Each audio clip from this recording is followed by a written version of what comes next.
Hello guys, welcome to study IQ. मैं प्रवीण कुमार आप सभी साथियों का स्वागत करता हूं। उम्मीद रखता हूं कि आप लोग बहुत अच्छे होंगे और आपकी प्रिपरेशन भी शानदार चल रही होगी। गाइस, जैसा कि आपको विदित है, रोज हमारी मुलाकात होती है राजस्थान से जुड़े उन महत्वपूर्ण विषयों को लेकर जो हमारे स्टेट पीसीएस के लिए बड़े ही इंपॉर्टेंट रहते हैं। आप साथियों को पता होगा, हमारा नया चैनल है स्टडी आईक्यू पीसीएस। अगर आपने अभी तक इसको सब्सक्राइब नहीं किया, अपने मित्रों के साथ शेयर नहीं किया है, तो आज के आज ही आप इसे शेयर कर दीजिएगा, सब्सक्राइब जरूर कर लीजिएगा और अपने सभी मित्रों को बता भी दीजिएगा। गाइस, आपको पता होगा, स्टडी आईक्यू की एक पहल आपके लिए है। अगर आप ज्योग्राफी का बेहतरीन कंटेंट पढ़ना चाह रहे हैं यूपीएससी के लिए या फिर किसी भी स्टेट पीसीएस के लिए, तो प्रिंसिपल्स ऑफ इंडियन ज्योग्राफी जो एडिशन आया, फर्स्ट एडिशन ज्योग्राफी का, आज ही ऑर्डर कर सकते हैं। घर बैठे आप इसे प्राप्त कर सकते हैं फ्लिपकार्ट या अमेजोन पे ऑर्डर करके। चलिए शुरुआत करते हैं आज के इस सेशन की। और आज के इस महत्वपूर्ण सेशन में हम जानकारी प्राप्त करने वाले हैं राजस्थान में जो मिट्टियां पाई जाती हैं उनके बारे में। सॉइल्स ऑफ राजस्थान, राजस्थान में पाई जाने वाली मिट्टियां कौन से क्षेत्र में पाई जाती हैं, सर्वाधिक उपजाऊ कौन सी मिट्टी है, ये एग्जाम के पॉइंट ऑफ व्यू से भी हमारे लिए इंपॉर्टेंट है। तो राष्ट्रीय कृषि अनुसंधान परिषद नई दिल्ली द्वारा राजस्थान की मृदा को 8 पार्ट में डिवाइड किया गया है, 8 भागों में विभाजित किया गया है। अगर हम बात करेंगे, राष्ट्रीय कृषि अनुसंधान परिषद जो आती है उसका हेडक्वार्टर अपने इंडिया में न्यू दिल्ली में है और उसी के द्वारा डिवाइड किया गया है राजस्थान की मिट्टियों को 8 भागों में, अर्थात 8 अलग अलग प्रकार की मिट्टियां हम यहाँ पर पढ़ने वाले हैं।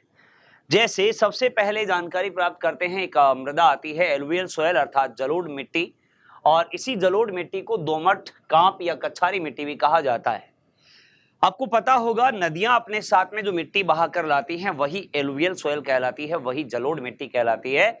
और नदियों के द्वारा बहाकर लाई गई ये मिट्टी कृषि के लिए बड़ी ही उपजाऊ होती है।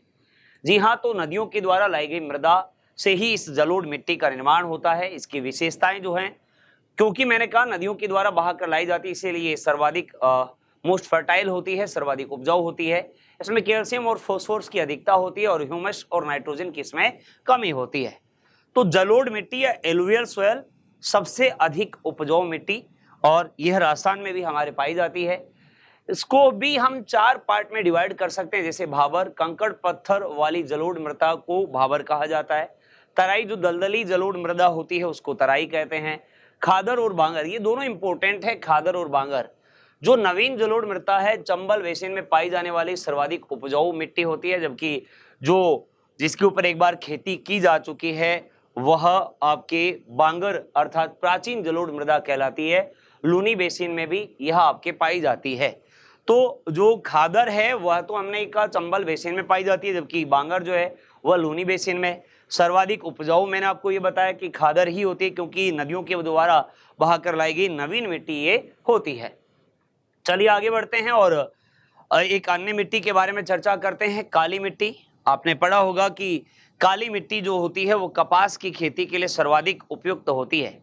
जी हाँ, काली मृदा कपास के लिए सर्वाधिक उपजाऊ मिट्टी होती है। इसीलिए इसका नाम कपास मृदा भी रखा गया है और इसे ही रेगुर मृदा भी कहा जाता है। अब इस काली मिट्टी का निर्माण कैसे होता है? ज्वालामुखी से की क्रिया से निकले लावा के विखंडन से इसका निर्माण होता है। अगर हम राजस्थान के संदर्भ में देखें तो राजस्थान में जो अपना हाड़ौती का पठार आता है, क्योंकि प्लेटू वाला रीजन जो है वहां पर हमें देखने को मिलेगी, तो हाड़ौती का पठार जो आता है यहाँ पर यह काली मिट्टी हमें देखने को मिलती है। याद रखिएगा, काली मिट्टी जिसमें कपास की फसल सर्वाधिक होती है, इसीलिए इसे कपास मृदा भी कह दिया गया है और इसे ही साथियों रेगुर मृदा भी कहा जाता है। जो ज्वालामुखी की क्रिया से जो लावा निकलता है उसके विखंडन से इस काली मिट्टी का निर्माण होता है।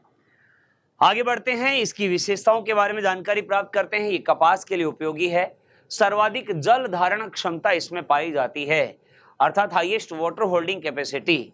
जल धारण क्षमता मतलब इसमें पानी जल्दी से सूखता नहीं है और हल चलाने की इसमें आवश्यकता नहीं रहती है। काली मिट्टी के काले रंग का प्रमुख कारण लोहा और एल्यूमिनियम के टिटेनोफेरस मैग्नेटाइट यौगिक के कारण होता है। यह भी हमसे कई बार पूछ लिया जाता है कि काली मिट्टी का रंग जो काला है वह किस कारण है। तो मैंने आपको बताया आयरन और एल्यूमिनियम के टिटेनोफेरस मैग्नेटाइट यौगिक के कारण इसका रंग जो होता है वह काला होता है। तो कपास के लिए सर्वाधिक उपयोगी। इसके साथ साथ हमने देखा सर्वाधिक जल धारण क्षमता जो पाई जाती है वह इसी काली मिट्टी में हमें देखने को मिलती है। और जल धारण क्षमता बढ़ाने के लिए पश्चिमी राजस्थान में खेतों में माटी अर्थात काली मिट्टी जो है उसको डाला जाता है, क्योंकि हम बात कर रहे हैं पश्चिमी राजस्थान वाला एरिया डेजर्ट का एरिया आता है और वहां पर रेतीली मिट्टी पाई जाती है और उसी की जल धारण क्षमता को बढ़ाने के लिए उसमें काली मिट्टी को मिलाया जाता है ताकि वहां पर पानी का ठहराव हो। आगे बढ़ते हैं, बात करते हैं रेतीली बलुई मिट्टी के बारे में और इसी का अन्य नाम आता है बालू रेत। इसका निर्माण जो था वह टेतीस सागर के अवशेष के रूप में हुआ है और इसका विस्तार थार का मरुस्थल आता है और पश्चिमी राजस्थान में हमें यह रेतीली बलुई मिट्टी देखने को मिलती है, क्योंकि हमारे इस रेगिस्तान को आपको पता ही होगा अवशेष माना जाता है किसका, जो टेतीस सागर था, गोंडवाना लैंड और अंगारा लैंड, जिसको दो पार्ट में डिवाइड करा था टेतीस सागर, और उसी के अवशेष के रूप में पहचान है हमारे इस थार के मरुस्थल की। तो वहां पर ये रेतीली बलुई मिट्टी हमें देखने को मिलती है। इसकी विशेषताओं के बारे में अगर बात करें तो राजस्थान में सर्वाधिक क्षेत्रफल में विस्तृत मृदा आती है, क्योंकि डेजर्ट का एरिया हमारे यहाँ पर काफ़ी है। परसेंटेज अगर हम कंपैरिजन करें जो राजस्थान का कुल क्षेत्रफल आता है उसके अकॉर्डिंग, तो ये रेतीली बलुई मिट्टी का विस्तार जो है हमारे राजस्थान में हमें सर्वाधिक देखने को मिलता है। जिस प्रकार हम कह रहे थे काली मिट्टी में सर्वाधिक जल धारण क्षमता आती है, लेकिन इसके विपरीत हमने कहा पश्चिमी राजस्थान में जो जल धारण क्षमता उसको बढ़ाने के लिए खेतों में काली मिट्टी मिलाई जाती है, क्योंकि यहाँ पर रेतीली बलुई मिट्टी जो है इसकी न्यूनतम जल धारण क्षमता आती है, मिनिमम वाटर होल्डिंग कैपेसिटी इसमें पाई जाती है। कैल्शियम और फॉस्फोरस की अधिकता और ह्यूमस और नाइट्रोजन की इसमें क्या होती है, कमी होती है। चलते हैं आगे बढ़ते हैं, अगली मिट्टी के बारे में चर्चा करते हैं। लाल मिट्टी की बात करते हैं और इससे ही आपके पर्वतीय मृदा भी कहा जाता है, माउंटेन सोइल इसे कहा जाता है। इसका निर्माण जो होता है वह इसके नाम से ही पता लग रहा है, पर्वतीय मृदा हम इसको कह रहे हैं। पर्वतों की ऊपरी परत के अपक्षरण या टूटने से इसका निर्माण होता है। अब पर्वत हमारे राजस्थान में अरावली रेंजेस है और जो फोल्डेड माउंटेन है अर्थात वलित पर्वतमाला हमारे राजस्थान में आती है, ओल्डेस्ट फोल्डेड माउंटेन में गिना जाता है अरावली का नाम। तो अरावली पर्वतीय क्षेत्र जो है यहीं पर हमें यह लाल मिट्टी देखने को मिलती है। मक्का की फसल के लिए सर्वाधिक उपयोगी है। जिस प्रकार हमने देखा काली मिट्टी कपास की खेती के लिए उपयोगी है, ठीक इसी प्रकार जो लाल मिट्टी है वहां पर मक्के की फसल जो है वह सर्वाधिक होती है और इसी में लौह तत्व की अधिकता होने के कारण ही इसका रंग जो होता है वह कैसा होता है, लाल होता है। तो लौह तत्व की इसमें अधिकता पाई जाती है। पर्वतीय मिट्टी भी इसे कहा जाता है क्योंकि पर्वतों की ऊपरी परत के अपक्षरण से इस मृदा का निर्माण हमें देखने को मिलता है। चलिएगा आगे बढ़ते हैं, लाल पीली मिट्टी और इसी का अन्य नाम आता है भूरी मिट्टी। लाल और पीले को मिक्स कर दिया जाए तो भूरा ही कलर आता है, ब्राउन कलर ही आता है। इसका निर्माण आग्नेय और नीच चट्टानों के अपक्षरण से होता है और इसका विस्तार जो आता है वो बनास बेसिन अर्थात भीलवाड़ा, अजमेर, टोंक और सवाई माधोपुर। और विशेष तौर से हम यूं कह दें लाल पीली मिट्टी में जो मोटा अनाज होता है उसका सर्वाधिक उत्पादन हमें देखने को मिलता है, तो मोटे अनाज के लिए उपयोगी है। इसी प्रकार एक मिट्टी और है जिसका नाम है लवणीय मृदा। इसी को क्षारीय मृदा, ऊसर मृदा और रेह मृदा और कल्लर मृदा और चोपेन मृदा के नाम से जाना जाता है, जिसका निर्माण आपके नमकीन जल जो होता है उसमें क्षारीय जल की मिट्टी में मिलने से इस लवणीय मृदा का निर्माण हमें देखने को मिलता है। तो याद रखिएगा लाल पीली मिट्टी है वह आग्नेय और नीच चट्टानों के अपक्षरण से बनती है और बनास बेसिन जिसमें हमने भीलवाड़ा, अजमेर, टोंक, सवाई माधोपुर की बात की है, मोटे अनाज के लिए लाल पीली मिट्टी उपयोगी है। लवणीय मृदा एक ऐसी मिट्टी जिसमें लवणीय अर्थात क्षारीय जल मिट्टी में अगर मिल जाता है जिसे हम क्षारीय मृदा, ऊसर मृदा, रेह, कल्लर और चोपेन मृदा भी कहते हैं। चलिए आगे बढ़ते हैं। इसका विस्तार जो है लवणीय मृदा का वह खारे पानी की झीलों के आसपास हमें देखने को मिलता है और ये सर्वाधिक अनउपजाऊ होती है। जिस प्रकार हमने देखा था थोड़ी ही देर पहले कि नदियों के द्वारा बहाकर लाई गई मिट्टी, जलोढ़ मिट्टी, एलुवियल सॉइल, जिसमें भी हमने खादर और भांगर की चर्चा की, जिसमें खादर सर्वाधिक उपजाऊ जो नदियों के द्वारा बहाकर लाया गया नवीन जो आपका प्रदेश बनाया जाता है मिट्टी का वह खादर, और सर्वाधिक अनउपजाऊ अगर हम देखें तो सर्वाधिक अनउपजाऊ जो होती है वह लवणीय मृदा होती है, क्षारीय जल मिल जाने के कारण यह अनउपजाऊ हो जाती है। इसी प्रकार एक मिट्टी और आती है लेटेराइट मृदा। इसका निर्माण शुष्क एवं उच्च तापमान तथा उच्च वर्षा वाले क्षेत्रों में जहां आकस्मिक जलवायु परिवर्तन होता है, क्लाइमेट चेंज होता है। इसका विस्तार क्षेत्र जो है वह मालाबार तट, केरल।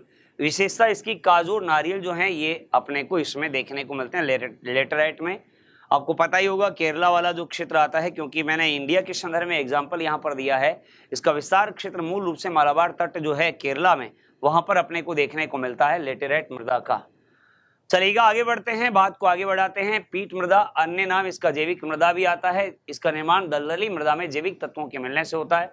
कच्छ का रण, सुंदरवन डेल्टा, अल्मोड़ा उत्तराखंड और एलपी जो केरल में है, और मैंग्रोव वनस्पति के लिए यह आपके उपयोगी रहती है पीट मृदा।